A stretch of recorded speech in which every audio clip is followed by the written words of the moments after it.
I work at a small burger joint in Boulder. Small enough,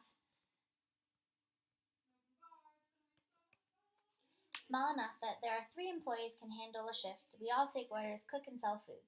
It is a fast-paced and usually highly stressful job where I'm on my feet for 8 hours and where my skin becomes layered in fryer oil and burger grease. Every Tuesday I work the night shift. And like clockwork, every Tuesday, when the rush finally slows, I begin craving sweets.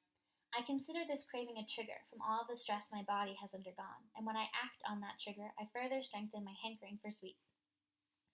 The second part of the trigger occurs when I continue to indulge in sweets the next day at random times.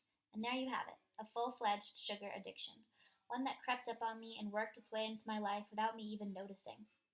My new sweet tooth, which stemmed from the original trigger of stress, built and built until one day I began to notice. I felt a less steady flow of energy in my body and was prone to spikes in mood and emotion.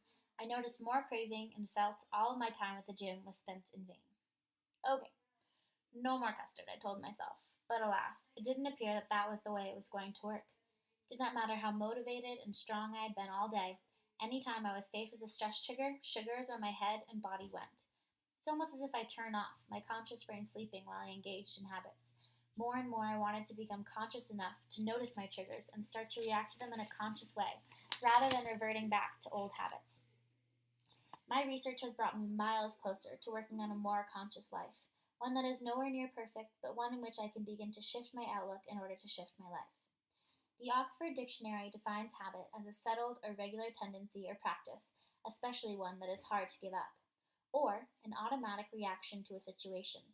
These two definitions bring to light the two most prominent characteristics of habit: acting without being conscious and becoming triggered. Unconscious living affects the quality of our lives in many ways, particularly the habits we develop. The key to changing or quitting these habits may not depend on motivation or willpower, but the ability to acknowledge oneself in order to take small steps towards conscious living. Not all habits are bad. There are many habits I engage in which are very beneficial to my life, in particular, practicing handstands. About 1 year ago, I started training hand balancing every day, and the more control I gained over my body while upside down, the more aware I became of the whereabouts of my spine, my shoulders, and my head. This awareness fills me up with such joy every day. And I'll be referencing my handstands and my handstand practice and tendencies throughout my talk because I think that our physical habits are just as hard to break as our mental ones. We also have habits like laughter, stretching, or making facial expressions, which we do without thinking. They are they are habits. There's also habits like my handstands, which we cultivate over time, like brushing your teeth. Every day when you're little, you're told to brush your teeth in the morning and before you go to bed. And before you know it, it's become a habit. Before I begin, I'd like to introduce two familiar words, but pair them with some potentially new definitions. These two words are consciousness and subconsciousness. Consciousness is our conscious experience is a broadcast of our subconscious mind and was developed over evolution so that we can express ourselves in the physical world. Tests were run on the brain which showed activation for certain movements seconds before there was any conscious thought to make said movements, further proving that our conscious experience is really an expression of our subconscious. If the way we react is directly tied to our subconscious experience, then it is no wonder it is so hard to break or kick a habit or change our view on something. Our thoughts and emotions are deeply rooted in something we cannot understand but live to express in our every action, thought, and feeling. It was becoming clear to me that breaking a habit was much less about willpower or motivation and more about getting in better touch with my subconscious and learning to slowly shift how I react to my triggers. In the same way that we cannot fully understand our subconscious, we can also not fully control our body movements. This is a photo on the right of someone who practices handstands very minimally. Take note of the arched back, closed shoulders, wide hands, and tensed neck. I can almost guarantee you that if you've never practiced hand balancing before, this is what you would look like upside down as well. We now have a definition of habits, but it's potentially still unclear how habits work in our brain. In the TED Talk, The Power of Habit, Charles Duhigg references a study where a scientist surgically placed 150 sensors in the brains of rats. After the surgery was completed, the scientist dropped the rats into a simple maze with a piece of chocolate at one end. At first, the brain activity of the rat was constantly spiking as it slowly explored the maze until finally discovering the chocolate. The same procedure was done about 100 times, and as you can imagine, the rat's brain spike went down and down until eventually it became that of a sleeping rat. We can deduct that our brains work in a similar way. Once we have done something a certain amount of time, it no longer takes thinking about. We have a trigger, take part in an action, and then get a reward. This is what I feel when I begin craving custard at 8:30 at night. I have indulged in this action so many times that it becomes a reaction, like sneezing, in response to stress. To relate this back to handstands, I will talk about tuck-ups. Tuck-ups are one of the most fundamental skills in hand balancing one learns.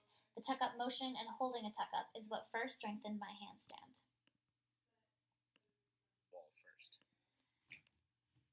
So as you can see here, that was a good tuck-up. And in this tuck-up, his shoulders are closed, his feet are going out rather than up, and his head is tensed. From there, learning the skills of a tuck-up was all about repetition. Repetition is the key to breaking a habit. At times, I could feel so strongly the lack of control I had over my body, and in the same way, when craving sweets, the lack of control I had over my actions. I needed to find new exercises, so to speak, to strengthen the parts of my brain that want to eat healthy. My wanderings brought me to a blog written by Leo Babauta, and in this blog, there are 2 points that piqued my interest. Those are, take the smallest step and approach the learning with curiosity. We started with curiosity. I did not try and change anything about my habits or behavior yet, but made a clear effort to just notice my behavior and study it. I performed this quiet investigation with my handstands. I would kick up against the wall and simply hold the space on my hands, trying to understand what my spine was doing and where the weight of my body was on my hands. By holding this space, I slowly began to sense where I was, and in the same way, by noticing my tendencies, I realized when in the day I am most prone to triggers and why.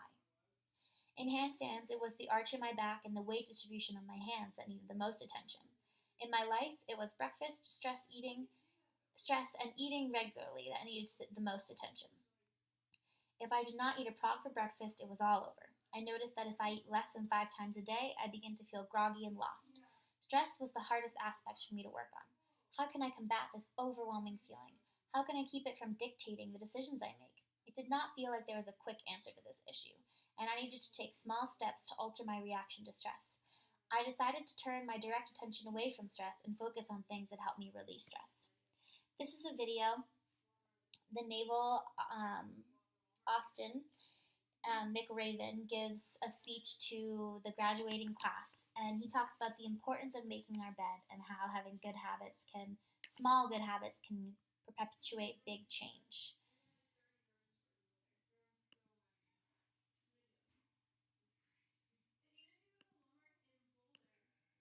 It was a simple task, mundane at best, but every morning we were required to make our bed to perfection. It seemed a little ridiculous at the time, particularly in light of the fact that we were aspiring to be real warriors, tough, battle-hardened SEALs.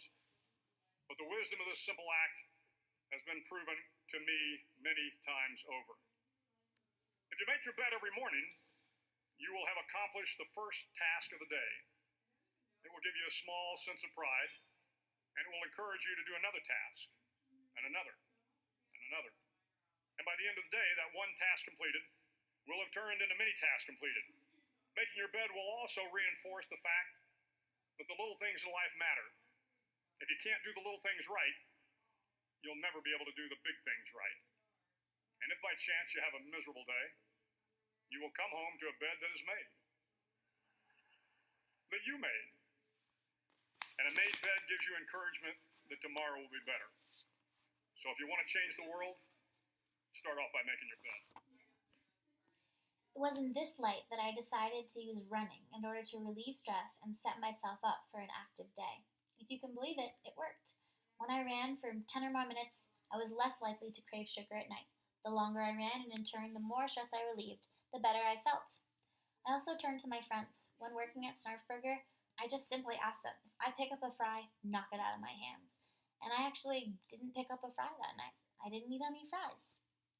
I also I also obtained inspiration from a TED Talk called Forget Big Change. We start with a tiny habit, which holds 2 points I practice today. The first is to start small, really small, like floss one tooth a night small. And this is actually the example that the author uses.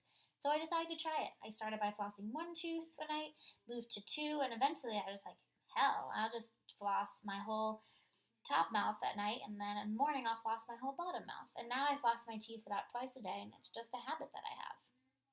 And the second part of this TED Talk that really stuck with me was being proud and celebrating your victories. It's pretty incredible the immensely positive effect one seemingly arbitrary habit can have. I'm working on fostering tiny healthy habits which build me up and make me happy and proud of who I am. This brings me such joy, just being able to celebrate little things that I do. For example, when I make a meal now that I'm really proud of, I dance with it in the kitchen. It's silly, but it helps me enjoy my food more and makes me feel proud of what I've done. Just like it is important to celebrate our everyday habits, celebrating my handstands habits has been a crucial part of my learning experience. In the 10-week course I took part in, there was such a loving and supporting community of people who were constantly cheering me on, celebrating my success, and helping me persevere.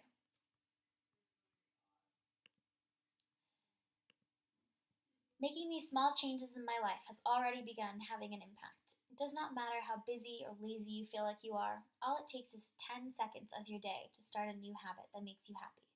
The most incredible thing about starting new habits is how you get to watch them grow into something substantial, amazing, and rewarding. Learning to notice my triggers and become more aware of myself was the first and most important step in my journey. I urge you all to become conscious of who you are, decide what you love and want to keep, and then celebrate it. Thank you all so much.